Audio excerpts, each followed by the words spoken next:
travel, meeting new cultures, meeting new people, and of course change, being in an environment that's alien to you, all very conducive to learning, making you a learner for life, which Absolutely. is what I think we all aspire to be. But I definitely want to pick your brain while we have you here, because for a lot of them, they aspire to travel abroad and study. And the application process is not easy. It's hard to translate a well-rounded personality onto paper.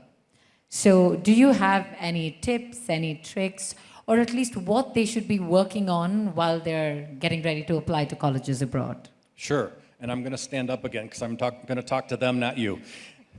All right, so the first thing you all need to know is that it is not as hard to get into an American university as you think it is. It really isn't. Now, if you want to get into an Ivy League school like Harvard or Yale or MIT, that's really, really hard. You should go ahead and try, but it's really, really difficult to do. Those places have acceptance rates of only about 2% of the students who apply.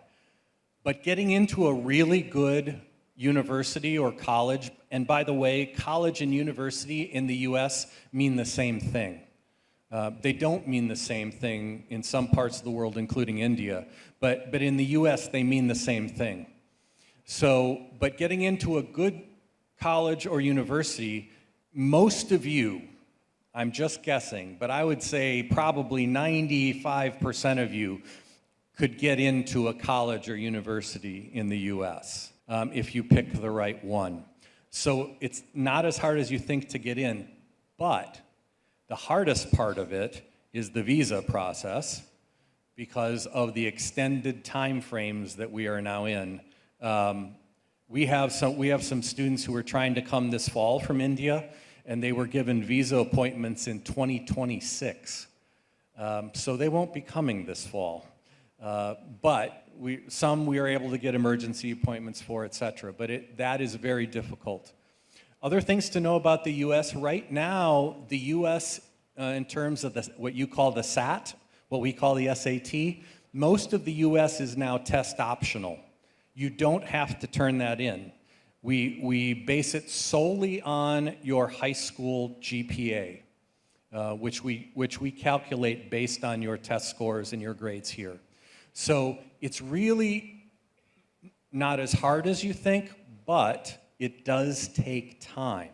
So the important thing is to really make sure that you start that process early. But it can be done, and it is, if you want to do it, you can certainly make it happen. Fantastic. Very well explained. So how many of you all are looking to study abroad, go abroad for education? How many of you all are looking at that? Excellent. Excellent. I look forward to seeing all of you at Alma College. Very smartly integrated. Very smartly integrated, sir. Sir, like you were saying, things have changed so much, but still the foundation or the importance of education remains the same.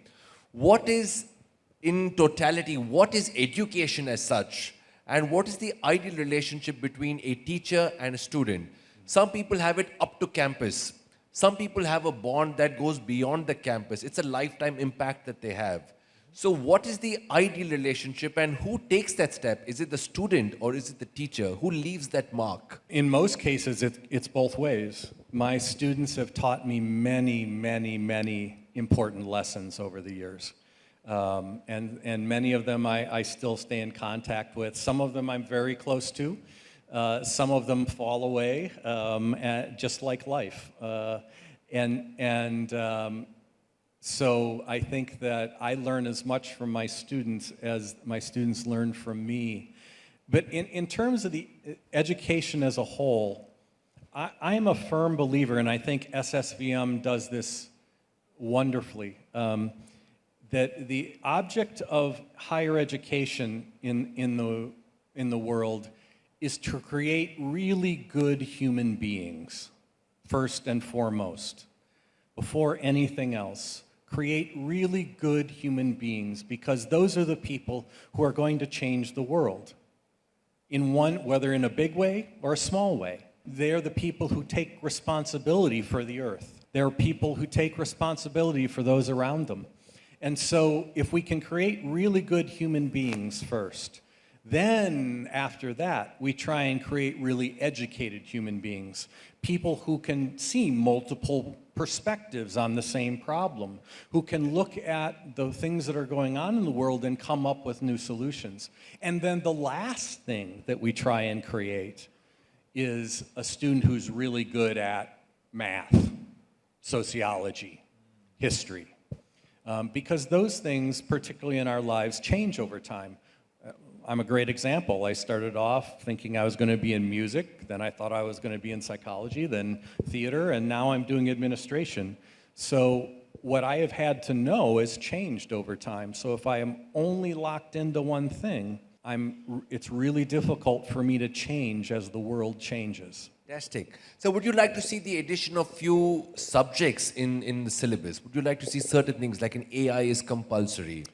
We've been talking about that, I've been talking to people about that at Alma College. I think that at least the ethics of AI should be taught to everyone. I wish I could tell you how AI is going to change our world. I don't know. I just know it's going to be, and it's going to be significant.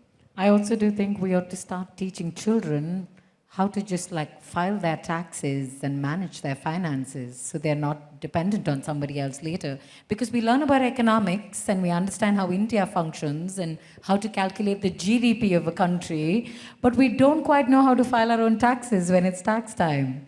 And I think those are things, I think they did a workshop on that at the last edition as well on financial wisdom, but we can talk to you for hours on end. It's been absolutely entertaining, but it's only fair that we open the floor to questions.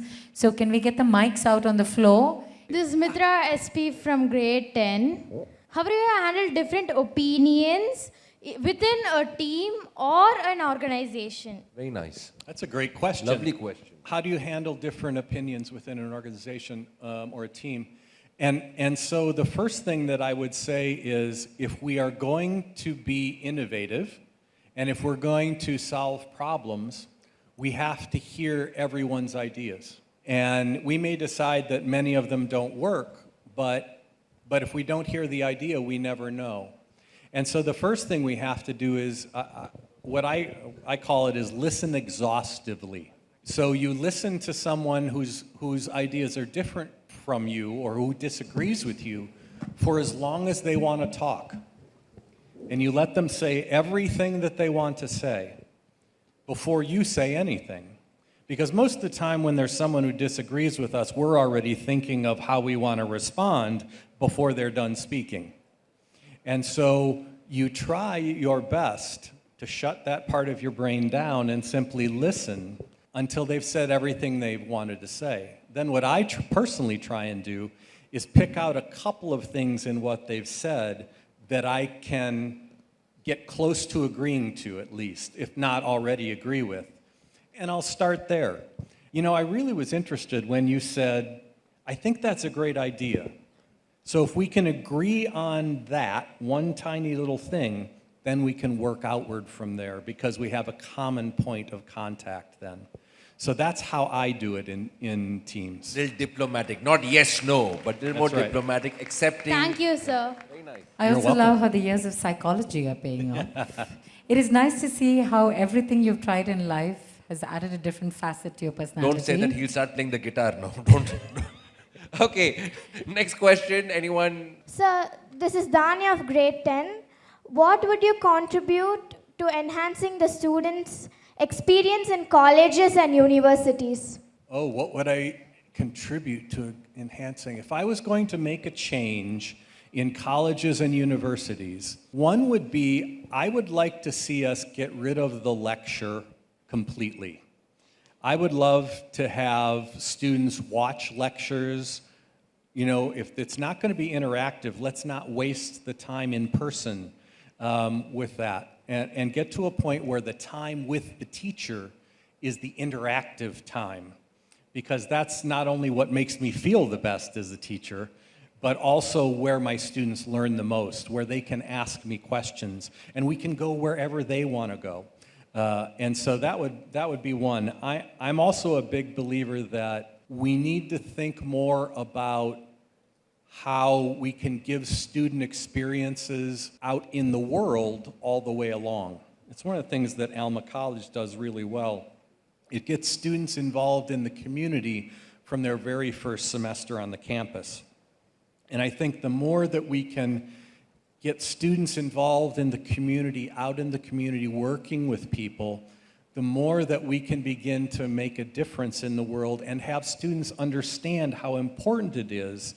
In our mission statement at Alma College, we have this phrase, serve generously. And so we want our students to serve generously and lead responsibly. And the best way to do that is to practice it all the way along. Great question. Yes, we saw many hands raised up.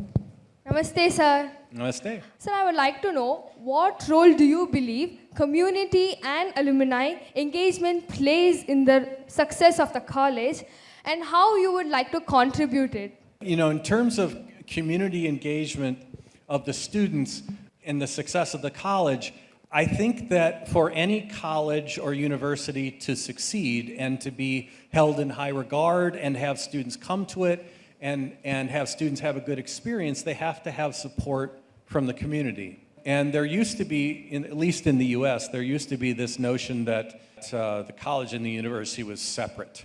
And then the community that it was in was separate, and we didn't really mix. And that has to be broken down. And it's largely broken down in the US, but there's still some places where it's not. Because the place when you finish your college or university, when you finish and get your degree, the place you're going to go is the community. And so if the college and the university can build up the community, it's building up the place that its students will then live. So it is doing itself a service by building up its whole region and lifting the whole region by making sure that the community is a better place for everyone. Great question, greater answer. Thank you, sir. Thank you. Namaste, sir. Namaste. So I'm Lenanya from SSVM School of Excellence.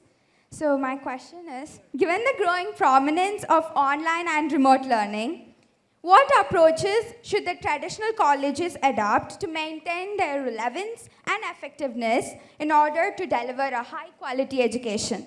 What I would say to you is, there is, and we talked about this a little bit earlier, there is no one right answer. There is no one, this is the best way to do it, because if your college, if most of its students are working parents, there's no way that they can just quit their jobs and come to class every day.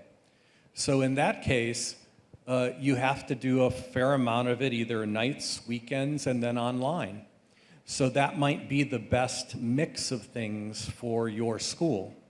Another school that is primarily residential, where the students live right on the campus, will probably be heavily oriented toward in-person. But people, for example, it's athletes who may have to travel to go to competitions every weekend. They might need their classes on Fridays to be online in order to really be successful. So it goes back to the idea of education as a resource. We have to fit what the student needs rather than saying the student has to fit what we need. Tailor make the education to the students' needs. Yes, And each one's unique and different. So my name is Maitran Ponraj from grade 10 from Breathwell School. So this is my question to you, sir. What key leadership lessons from theatre have proven valuable education, and how students can apply this to enhance their own career path? So the biggest lesson I learned from theater is to always, we talked about this a whole lot, but to always assume that change is constant. Because if I am always trying to get something from you, right, that means that I can't decide what comes next until I see what comes from you. And so I have to meet you where you are and try and get you to where you need to go. But until I listen and interact with you and know where you are, I won't know how we're going to get where we go.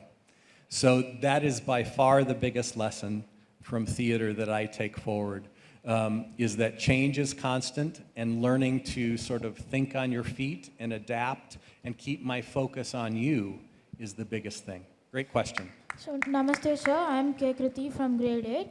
My question is, what do you think about the accept rate of Indian universities and college? It's like lower than universities in US like Harvard, MIT, and those stuff. For example, IIT's accept rate is 0.02 to 0.05. What do you think about it? Here's what I would say, at least in the US, it's not just schools. There are various programs that have even harder acceptance rates, right? The design program at UCLA, for example, is harder to get into than the MBA at Harvard because of its unique properties and where its graduates go. And it's a fantastic education in design. But one of the things you should ask yourself is, what's most important? That I get into the best school, or that I find a way to follow my passion? Because if what's really important to you is becoming, let's say it's becoming an engineer, which seems to be what I hear the most in India, and you want to be, or we'll go computer science. We'll do computer science. And I want to be a computer scientist. Well, I'll tell you, in the US, the market for computer scientists is getting very tight. There's almost too many of them, so it's hard to find a job. But if that's what you're really passionate about, if you believe in it and you think you can change the world in some way by being a computer scientist, even if you don't get into the top school, find another one and just keep working. I became a university president, and the college that I went to is very well thought of, but it's not Harvard, it's not MIT.